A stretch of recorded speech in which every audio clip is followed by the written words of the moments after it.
we'll kick things off with Julian. So, Jay. So, live and kicking. Honestly, I was just curious now that it's in the books. What were your impressions of playing at Alumni with no fans? What were your first thoughts when you walked on the field? There was like a LED light show. There were cardboard cutouts and all that kind of stuff. But then also, for the type of game it was, you actually needed energy, and it kind of came organically or whatever.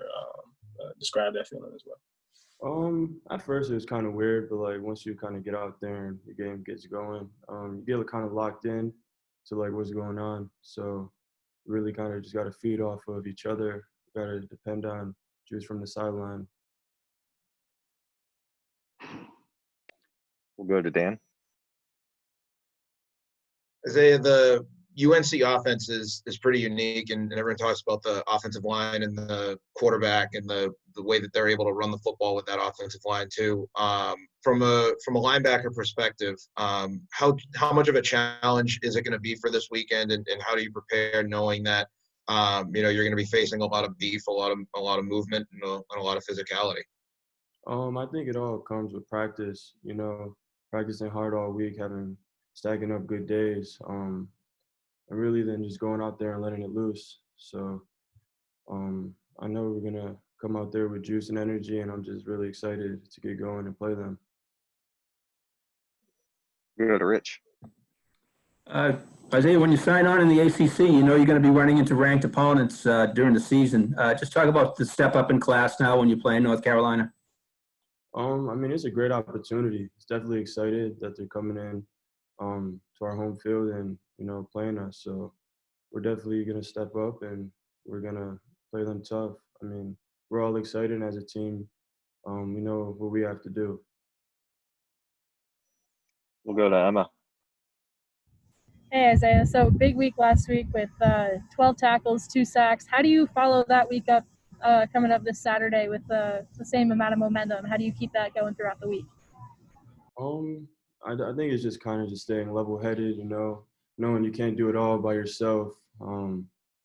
Really depend on my teammates, too, also. I couldn't have done that by myself. And just stacking up practices, just having a good week of practice. So just excited again, just to get out there and play.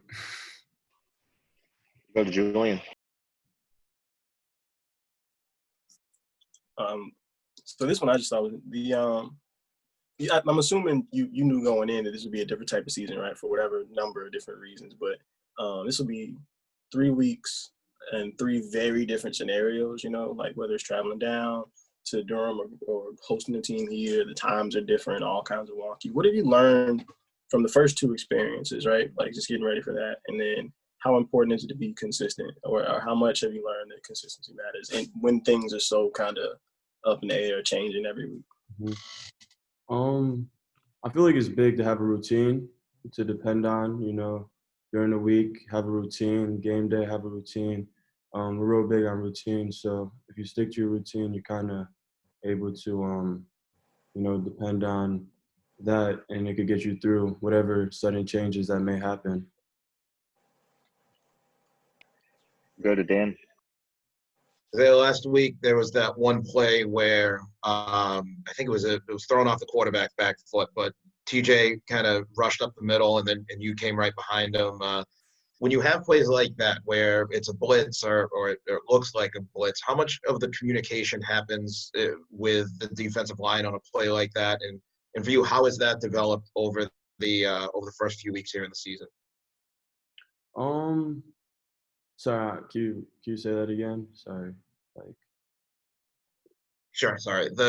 When you're working with a defensive line, the communication on plays where you're both blitzing or a play like that, how does that develop in a game? Number one, and number two, how does that also develop over weeks' time, like going into a third game? It's kind of just like timing, communication pre-snap, and just working together, communicating with each other. There's nothing really specific that goes into it, but it's just more communication, I would say. All right. Looks like that's all the questions we have, Isaiah. Thank you very much. All right. Thank you. Thanks, guys. We'll see you tomorrow. Thanks, Jason. Thank you.